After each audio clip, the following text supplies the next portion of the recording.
Welcome back to the Talkative podcast with me, Andrew Flanagan. Now, I'm going to be honest with you, this is the second time today I've recorded this podcast because the first time was pretty bad. I was boring myself. So I decided instead of posting something that was utterly horrendous for me to record, I will instead re-record it and make it better, a bit more fun and a bit more interactive, or as interactive as I can make it, with this being a solo podcast. And today we're going to talk a bit more about the challenge I'm doing, the obstacles that I've had to overcome today, the disappointment I've had today, and after that then we're just going to literally talk about some random crap in truth, and we're going to have a couple of topics in there about social media, YouTube, the way social media is heading, political correctness, and just some opinions on different things, really.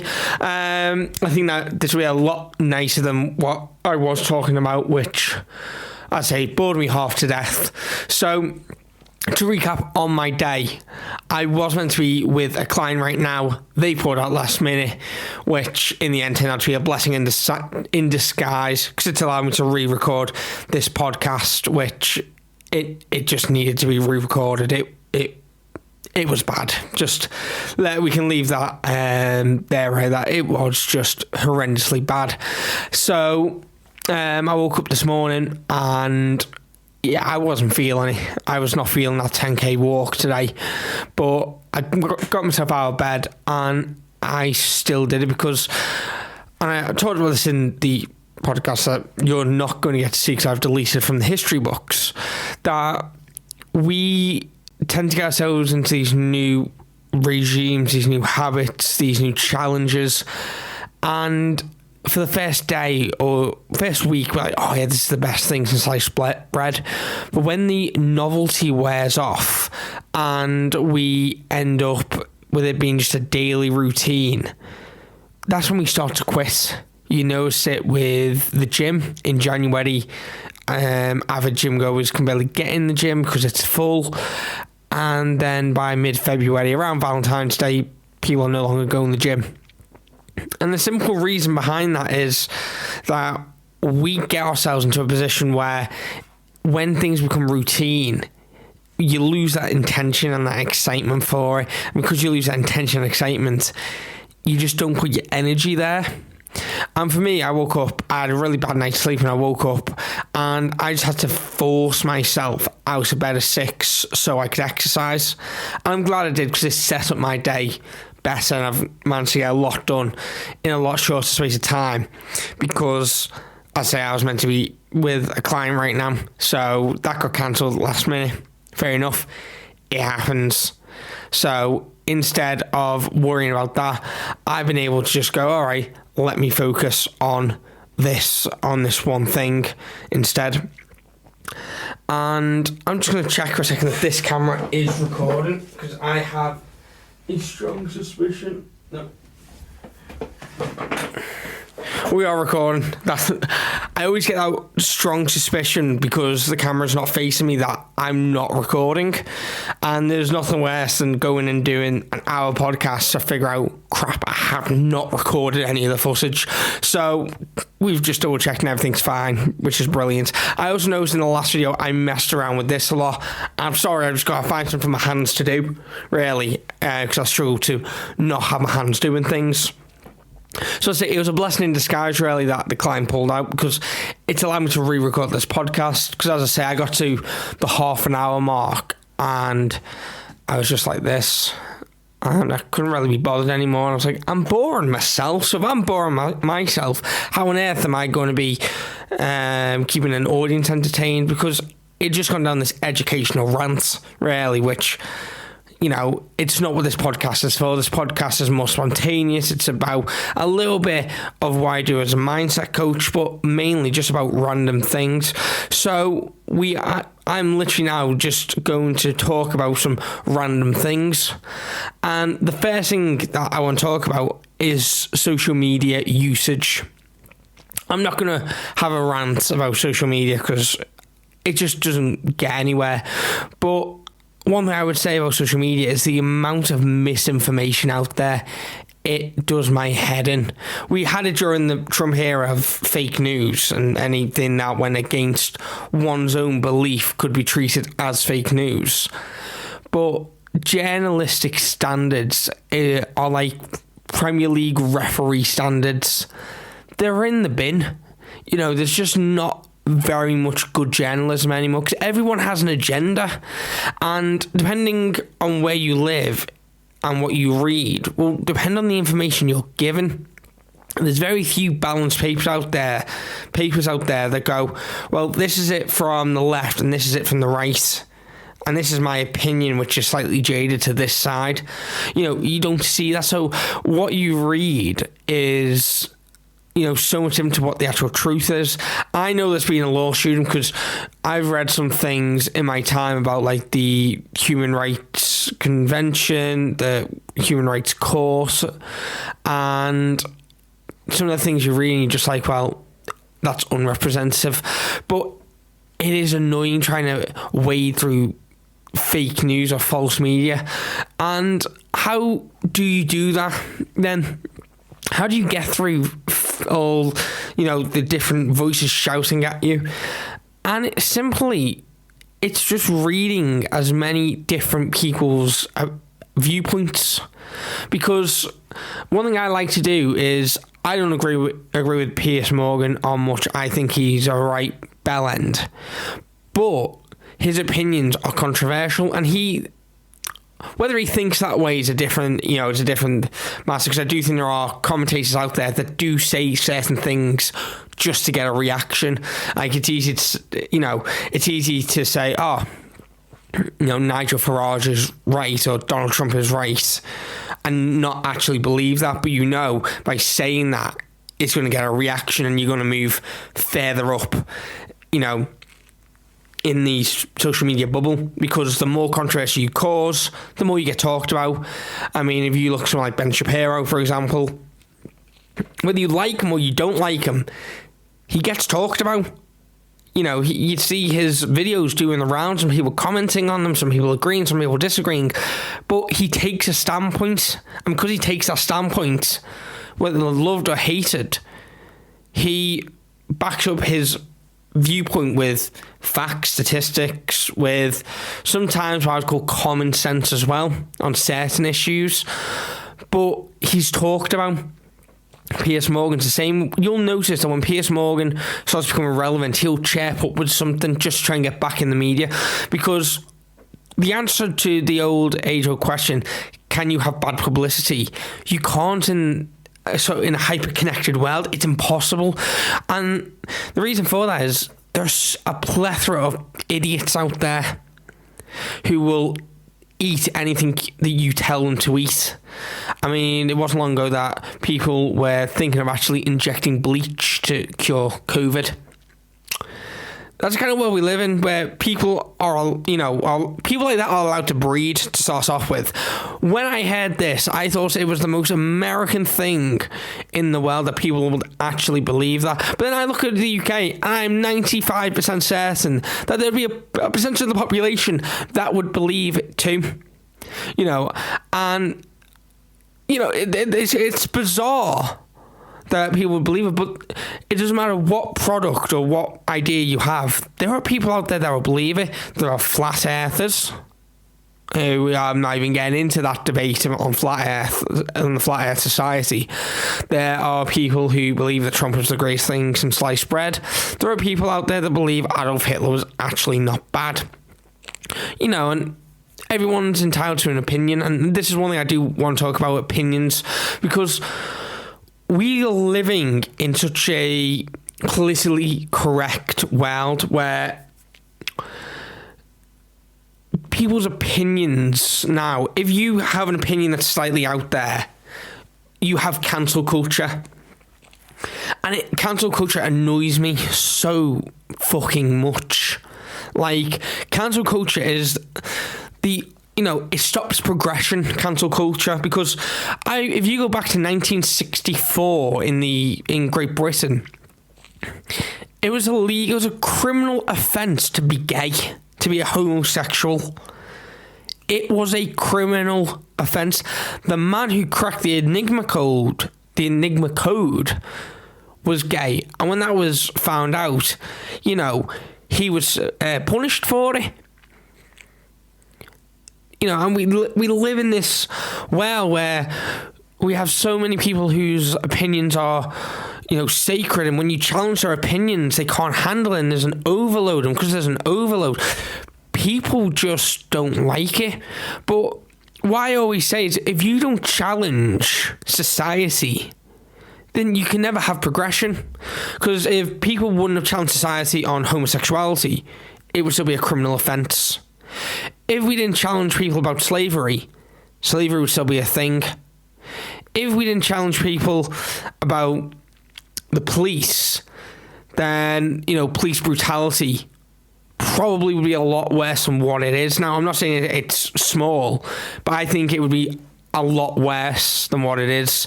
And it's only through these challenges that we see progression. Because when you challenge someone and you have a group of young people, because it's normally young people who will challenge the status quo. When you have young people challenging that status quo and that group grows, you all of a sudden start seeing a difference in society as these people take up the important jobs. And it's noticeable, like, in the law over in the UK, because our law is a lot more flexible than the American law.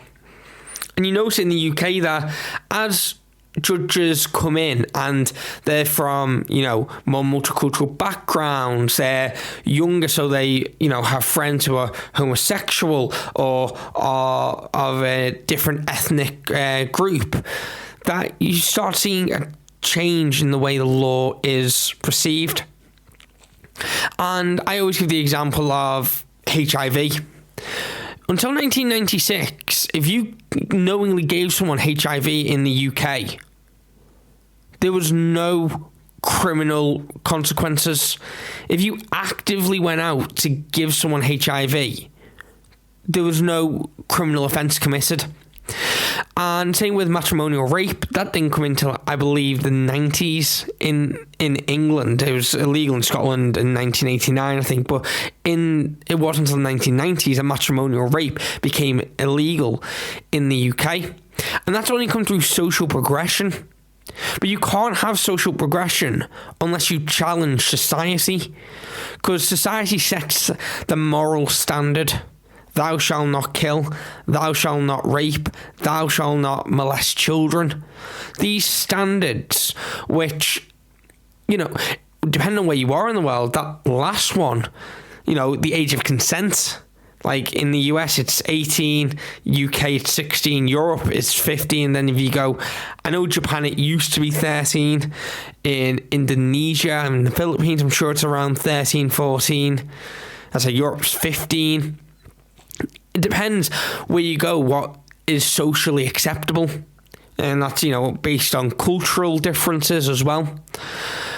And with political correctness and the snowflake generation, what you're finding is that when people's opinions are challenged, we live in this hyper-connected world where we're shielded from other people's opinions, because we can go into these Facebook groups. Let's use, I think Trumpism is probably the easiest one to use because of how dim-witted some of them are, and how much flawed logic there is. But it shows the point perfectly that when you can surround yourself in a bubble where you no longer have to care what Joe Bloggs thinks, because he isn't part of your group on Facebook where you share your conspiracy theories or you share this or that or the other. When someone then comes along to challenge that, you can't accept the challenge, because you have 100 people in this group who agree with you. So if 100 people agree with you, then that must mean that it's society, it's a societal norm. And that is a scary concept when you think about how hyper-connected the world is. Like, if I go on Facebook now, I could talk to someone in America, someone in Japan, who's in a completely different time zone that 30 years ago, I would have had to have wrote a letter, or don't know whether you could use a telephone back then to communicate that far, but you'd have to write a letter, and that would take weeks and weeks and weeks and months to go send a letter and it come back and the car and all that. Where back then, societal norms, you challenged. It was okay to challenge societal norms.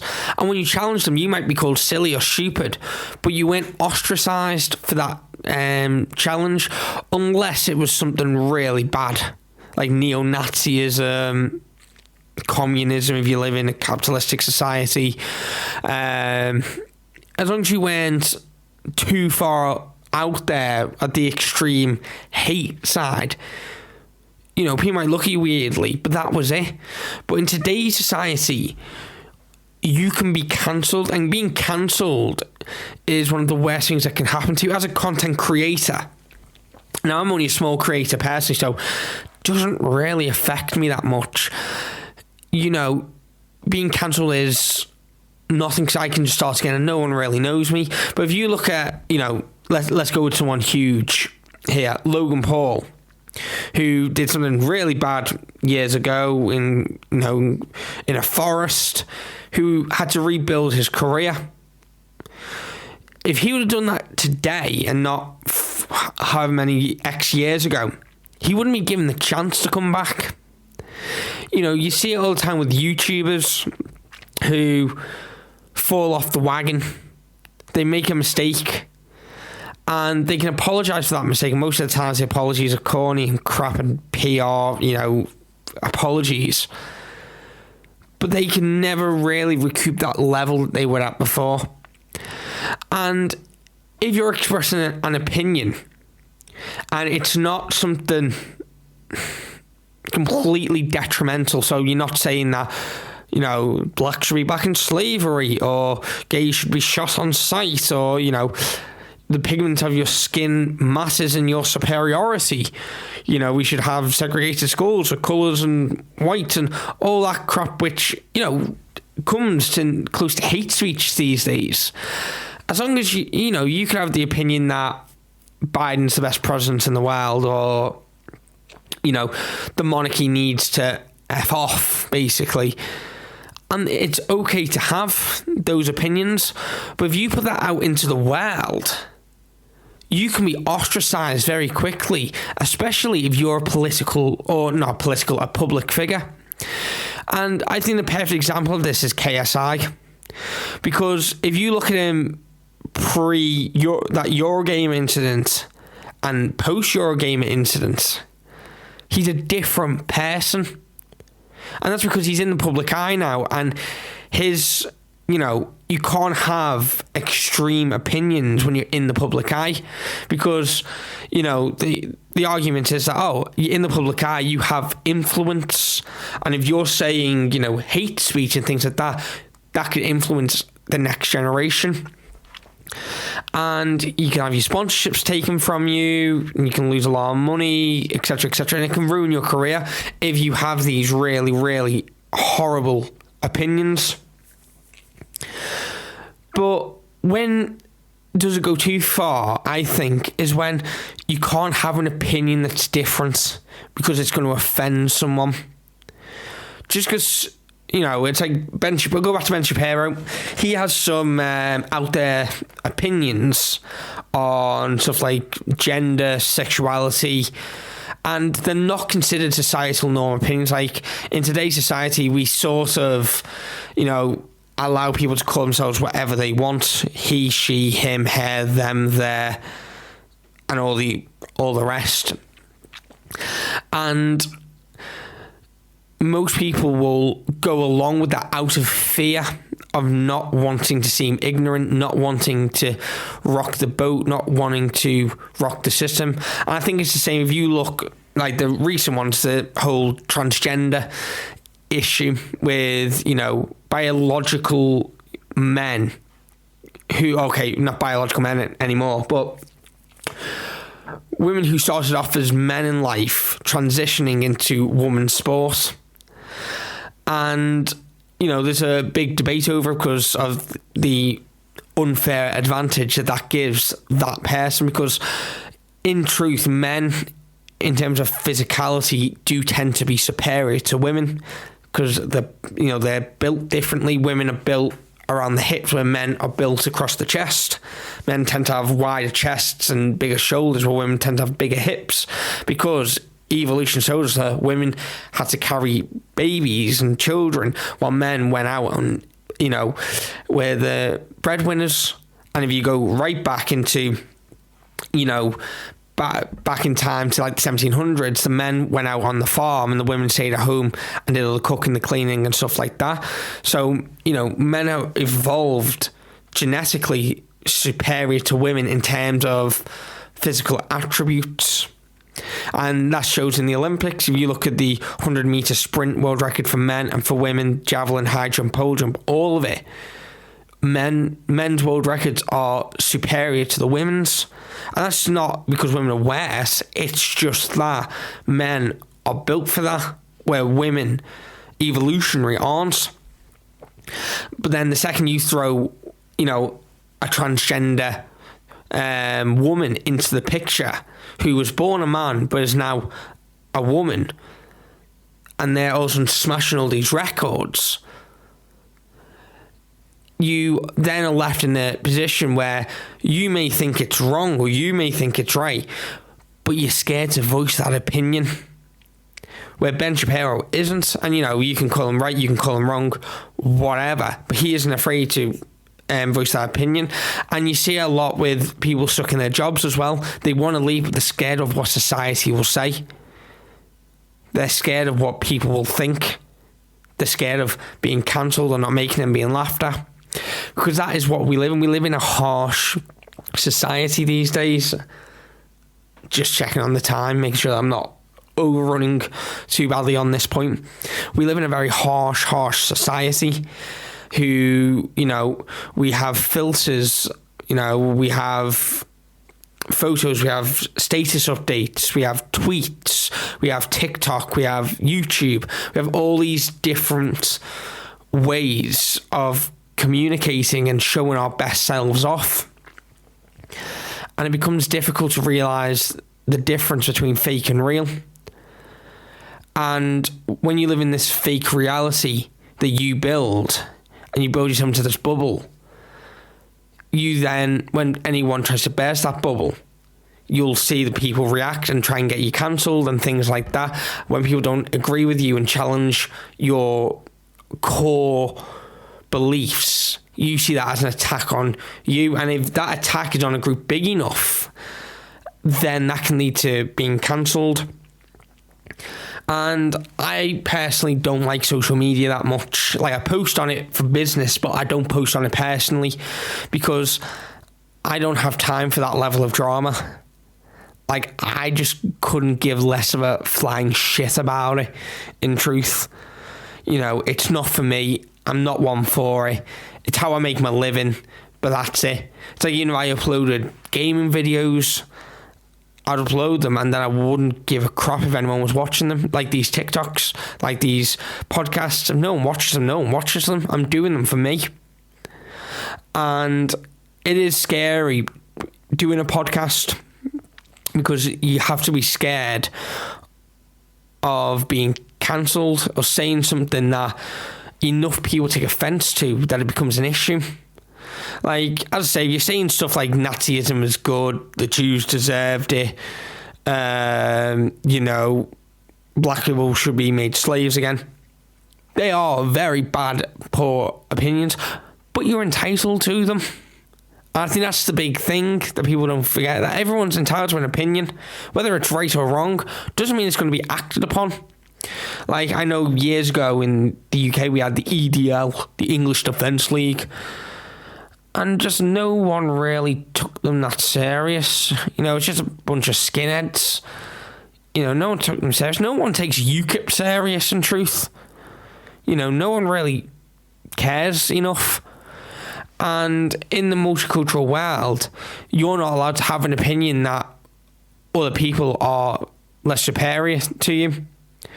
300 years ago, that opinion was socially accepted that ethnic minorities had less value than a white man, and a white man had more value than a white woman. It's just I've literally gone off topic here. I can't really remember where I started on political correctness and truth, and this is why I want to have the podcast more, just these spontaneous outbursts. It's a bit more fun for me, and hopefully it provides a bit of topical debate for you. But what I would say on political correctness is we live in a time where it's scary to voice an opinion, because when you put yourself out there with an opinion that's different to everyone else, it's like, for me, I don't agree that transgenders should be allowed to compete in women's sports. And for me, my opinion now, straight away there'll be people tying down and saying, you can't have that opinion.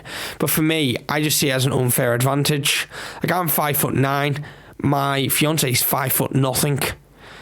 In any physical battle or anything that requires strength, I'm going to win. Now, does that make me strong? No, because my brother is a lot stronger than I am. He's 6'3". Is he the best athlete in the world? No. But if he changed his genders and entered, a 100-meter dash, he's 6'3". He's going to get to the finish line quicker, because whether you change your gender or not, you can't change your genetics. You can't change your height. You can increase your height, but you can never change your height. You can change your hormones and I don't know if it's chemical balance, but you can change the hormones that your body produces. You can, chop bits off, and you can have, surgery. But I still don't think it should be allowed. I personally think that it would be unfair to make them compete against men. I do think that's unfair, because there is still a slight disadvantage. If you do, get breasts or anything like that, there is a slight disadvantage. So I think if there was enough transgenders out there, that they should have their own part in competition. If you look at the Paralympics, you don't see people who have a mental disorder face someone who has no legs, because it's not fair competition. There's no fair competition in that. You put people with... I don't really know how the Paralympics work, in truth. I don't watch the Paralympics and have no interest in the Paralympics or the Olympics for that matter. But, you line them up as fair as you can. And I personally don't think transgenders being able to compete in female sports is that fair on, genetic females. And there'll be a lot of people out there that disagree. And that's fine. You're allowed to disagree. You're allowed to have an opinion. That is totally fine. But, putting this out, you're getting scared, thinking, oh God, there's going to be so many people who hate this. There's going to be so many people that call me this and that. And I'm going to be honest, I've just gone past the point of caring. At this stage, I'm 26 now. If you don't like what I've got to say, you just don't have to listen. So I'm going to end that little rant on political correctness gone mad, because, we just live in a world where you don't have freedom of speech anymore. And it's impossible to have freedom of speech, because you're going to offend someone with what you are. So there's over 7 billion people in the world. You're going to offend someone. And I'm just going to leave that little debacle there. I'm going to move on swiftly to a topic that is a bit out there in truth, but it is NFTs in sport. Now, there'll be a lot of people that switch off, a lot of people who back it, and a lot of people that just don't know. And personally, I'm unsure. Am I a fan of, football clubs producing NFTs? No. But at the same time, it can make money. I'd like to know, what your opinion on NFTs are, because they've come out of nowhere, like sort of Bitcoin and things like that. But for me, I'm just not a fan. I don't go anywhere near that crap right now because I don't know enough about it. But I know my team, Liverpool, have recently released NFTs, and I'm just there like, just be a football club. That's it. Just be a football club. Focus on football. And okay, the argument is, well, it brings in money. It allows supporters to feel closer to the club. But yeah, I'm just not a big fan of it. And this was only a short section. It was just something that I thought of and that really I wanted to just discuss. But the next actual topic that I want to discuss is, what do you do with your spare time? Like, seriously, most of us have jobs or 9-to-5 jobs, and you might work Monday to Friday. But what do you do with your spare time? With your spare 48 hours? Because when you're younger, when you're like 18 to probably 24, 25, you go out partying. But I'm at that age now where I don't want to go to a club. Last time I was in a club, I felt so awkward that I just sort of left. I don't fit into the scene anymore. I'm going to be honest, I never did fit into the scene, but it's just something that I don't do. So how do you spend your weekends? Because I think as you get older, it becomes more difficult until you have children. Because when you have children, you spend your time with your children watching all sorts of hellish children's shows, and you go to the park and things like that. But as a 26-year-old man, or woman, what do you do with your weekends? I think it's more socially acceptable for women to go out still, to like cocktail bars and places like that. And if you're a man who enjoys a cocktail, good for you. For me, I'm a beer man all the way. I'm a John Smith's man. Call me old, do not care. I am a John Smith's man, and that is it for me. I like me John Smith's, and that's it. I also really love Mexican beers, Corona, Sol, Desperados, can drink them all, love them, but don't give me Heineken. Heineken was ruined for me in Netherlands because we went on the Heineken experience and I drank so much Heineken, the taste of it gives me shudders. Like, I'm sure we all have that one drink that we drink and it instantly just makes you feel like death. I have two, JD and Coke and Heineken. I drank so much JD and Coke in my freshest year that every time I smell JD, I instantly get a shiver. Now, I like whiskey, but I cannot drink JD. It just gives me that kind of real shiver down the back of my spine. And yeah, for me, it's also Heineken because I drank that much of it. It literally ruined my taste buds. All I could taste was Heineken for days. And it's a shame because Heineken isn't a bad beer, but no, I can't drink it. But for me, a good weekend is going to the pub, watching the football, reading a book. Like, I'm a massive book. I'll go on holiday and I'll just read all day, every day. If you give me a good book, I'm happy. I'm sorted because I'm a slow reader. So on a 14-day holiday, I'll only get through like 3 books, and it's bliss because I can be left alone to do it. Everyone else can go in the swimming pool, go and get drunk. Just leave me alone with my books. But if you're to have an exciting weekend, what's an exciting weekend as a 26 to 40 year old when you don't have children? Now, let me know in the comments what you think is a good pastime, because I was thinking about this before. I was like, all I do is I work. When I finish work, I literally sit down and I'll read, or I'll watch a football match of some sort. I'm like, there's got to be something else I could do with that time that's a bit more productive for free, because I don't want to spend money unless I'm going to the pub. I don't really want to spend money. So I am interested on what you think about that. Next little subtopic, because I'm just going into now little subtopics, is when is it acceptable to start dating? I don't mean like, kid dating. I mean like intimate relationships. Because you get some people who are like 14, 15, like the age when people lose their virginities these days disgusts me. Like, I was 19 before I lost my virginity. I think I was like 17 or 18 before I had my first kiss, my first proper adult kiss.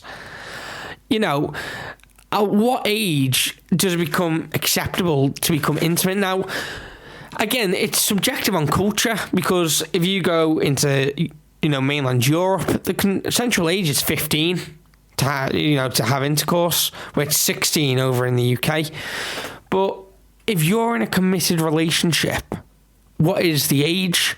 And on top of that, if you know that we'll use daughter, because I think this, for men, it's always going to be your daughter more than your son that this affects.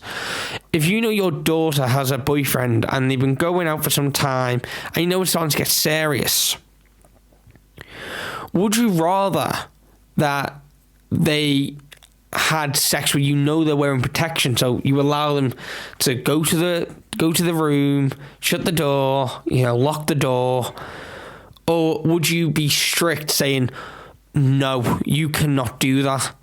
And if you are strict saying, no, you cannot do that, aren't you worried that they're just going to go somewhere else and do it?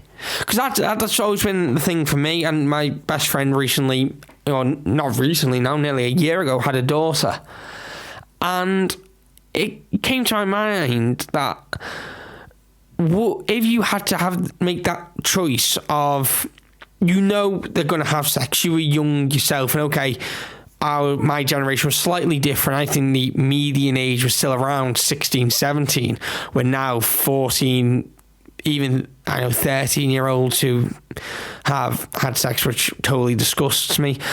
But if you had to make that killer choice between letting them have sex in the room, you don't have to be in the house, but they're doing it somewhere safe, it's consensual, that they're wearing protection, would you take that over the alternative? Would you take that over the alternative of them doing it in the park or doing it, in the school yard somewhere where it might not be safe? It's not the most pleasant thing in the world to think about your daughter doing it. I get that. But it's an interesting question of what would you prefer? And in a perfect world, you prefer that they didn't have sex till they were at least 18 and, old enough to drink in the UK, or 21 in America. But in truth, I find it a very fascinating question, because the response now that I have probably be different from when I have a daughter. If I have a daughter, then, my response will probably be different, because your children, you want to protect them as much as possible. You want to teach them the rights and wrongs. And to a certain extent, you've just got to hope that they listen to you. Like, if they don't listen, they don't listen. But usually children will follow by example. If you were very young having children, it's very hard to lecture your children on it, because you were young yourself. If you were older, you can have that sort of lecture going on. Just going to have a quick time check. Okay. Yeah, that's fine. See, I'm always worried that I waffle so much that I go over the allotted time, and then I'm there like, shit, I've got to try and edit some of this out. Because at the same time as doing this, I also have to make the TikToks as well and put the TikToks out. And as recording this, the first episode of the Talk to podcast will have dropped, which makes no difference because you're watching this and it's already out. But hey, that is, where my mind went to then. So with that being in mind, at what age do you give a child autonomy? I mean, like, when do you allow them to go to school by themselves, go to a friend's house by themselves, go to the park by themselves? When do you start saying, okay, I want you back by 8 at night, or when it gets dark? At what age do you allow that? Because for me, I was about 13 when I was allowed that, with that full autonomy to, well, I'm going to the park, or I'm going to a friend's house, or I'm going here, or I'm going there, as long as I told my parents, took my mobile with me. But back when I was growing up, so 13 years ago, I was 13, which, bloody hell, that doesn't sit right. It feels like 5 years ago, not 13 years ago.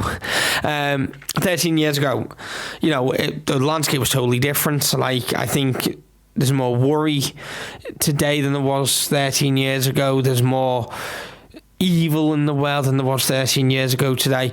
And I also think there's a lot more, hatred out in the world today, and I do put that down to social media. Easy to spread hatred with social media. But I could do a whole episode on just social media, in truth. But what age do you allow them autonomy? Because if you look at it from a psychological point of view, children usually get autonomy around 3 when they can start thinking for themselves. And by the time they're 5, 6, they're fully independent of you. They can tell you when they're hungry. They can tell you when they're tired. They can go to the toilet by themselves. They can walk autonomously. And in that time, they're also developing their own mind. And you'll notice this, that no 2 kids are alike. And if you're the parents of twins, you'll know that better than most. That, no 2 twins are alike. But at what age do you say, right, you can do whatever you want as long as you tell me what you're doing? I don't mind you going out, as long as you're not going, well out the way. What age do you give that autonomy? Put, how old you were and how old you would allow your children down in the comments, and let's see what ages we get, because I think we're going to get quite similar ages. I believe that everyone's going to be in that probably 11 to 13 bracket. I think, at 13 you're old enough. The second you're too old in England and Wales for a Dolly Impact hearing, which basically determines whether you can be held criminally responsible for your actions. You're old enough to be making your own decisions. You have that autonomy. I mean, it's easy for my parents because all I want to do is play video games all day. I think slowly we're heading into that world as well, where there's so much money in video games if you can get good at them. There's so much money in podcasting if you get good at podcasting. There's so much money in blogging and being an influencer or social media personality. Oh, that really annoys me, that social media personality. A lot of people on social media don't have a personality, but digressing, that more and more people are deciding to stay indoors, and parents are starting to come around to the idea as well. If you go back 13 years ago to when I was doing it, I got shouted at. So, it used to be me and my brother playing football in the back or playing tennis in the front, lying in the wheelie bins up to use as a massive net. And that's how we got, our fun. That's how we got our exercise outdoors. But other than that, I enjoyed being inside playing video games. In fact, I absolutely adored playing video games. Video games were the one, and still are the one. I wish I could play more video games, but, as you get older, responsibility takes over. And one day I will do a YouTube gaming channel. I just need to get the setup right before doing that. But going back to the actual point, giving a child autonomy is such a difficult subject and a difficult scenario, because you want to give them that chance, but you're also scared, because when they're under your wings, you can, you know where they are, they're safe, and the second you open those wings out and let them fly, you lose that bit of control. And as a parent, I think it's hard to give up control. I think it's generally very hard. But yeah, I think 11 to 13 is where I would probably draw the line with autonomy. The more autonomy you give someone, the more responsibility you give someone, the better prepared they are for the world.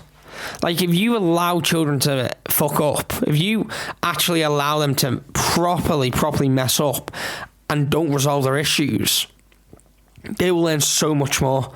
Like, if you tell a kid, here's a personal development book, just read it, I'll pay you £50 for reading, or $50 for every personal development book you read, you will make a well-rounded kid, because you're giving them the autonomy to learn without telling them they have to learn, while also rewarding them for gaining knowledge. Little trick to get your kids to be high performers. give them high performance ability by giving them a decision to read. And if they read X amount of pages or they read X amount of books, you give them a reward because you're rewarding them for knowledge. Unfortunately, we are in hay fever season, which will be talked about on tomorrow's podcast, all about hay fever, I believe. Oh, it's right in the back of my throat. It's really, really tingly. You know, that tingle you get at the back of your throat. Oh, it's absolutely horrible. And it's even worse when you have to do a podcast talking. Oh, it's right there. It's really annoying. But I'm going to try and trooper on to the last topic for today. In a world where a lot of people now do YouTube, a lot of people do podcasting, a lot of people do, online businesses, will there come a time where traditional business is no longer done? And what I mean by that is, in America, real estate's a very weird area for the Brits, because in this country you have real estate firms and they deal with it, where in America it seems to be a lot more self-employed, get some stars sort of thing. You can attach yourself to an agency, but if you're not bringing in the money, you're gone sort of thing. Where in the UK it works slightly, it's the same but slightly different. Is there a world where your solicitors, your accountants, your coaches are all online? There's no need anymore for physical offices. People just work from home, and that everyone has a podcast or is an author or has, a good social media following. Is that the future? We're moving into a time where there are loads of millionaires created through, Bitcoin, Ethereum, altcoins and cryptocurrencies and NFTs, that people are choosing not to work because it's easier to flip an NFT. It's not easier, but you could flip an NFT for $2,000 profit, which works out at probably £1,200 in UK money. £1,200 is roughly not far off the average monthly salary after you take out taxes. And that, if you think about it, I could stay at home, flip NFTs and make just as much money. Like, if I took a job as a sales, doing sales, I could make more money on commission than I would on a structure of being paid monthly. If I went to someone and said, right, what I'm going to do for you is I don't want monthly payments. Instead, everyone I sign, I want 10% of the course fee. So let's say the course fee is $3,000. I want $350. Yeah, okay, that's fair enough. 10% to 90%. You give me the clients, you do the marketing, I'll bring them in. Okay. And then that's what I do is I literally convert, let's say I get 8 people a day and I convert 5 of them. I'm making $350 per person times 5. We'll say $300, $1,500 a day. And I do that 5 days a week. 15, $3,000, $6,000, $7,500 a week, $28,000 a month. That is far easier than me sitting here doing that, using a skill that I'm very good at, than it is for me to go and work for £1,500 or just over $2,000 a month in a firm. So is the future going to be this agency self-employment style where you'll get people who go and specialise in sales, or you'll get people that specialise in accounting or bookkeeping, as it's called in America, or law, and you'll just hire them and they will work from home? Is that the future of the world? Is that the world that when, my friends' kids, my kids grow up, everyone will either have a podcast, be a best-selling, well, not a best-selling author, but be an author, run social media, do marketing, work in cryptocurrency, work in all these different online areas instead of going and working in a traditional firm?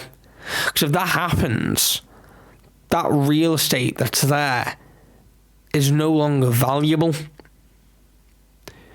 I don't think it's going to happen in my lifetime, personally, but I can see, not in the far, far future, but somewhere in the future, that becoming a reality.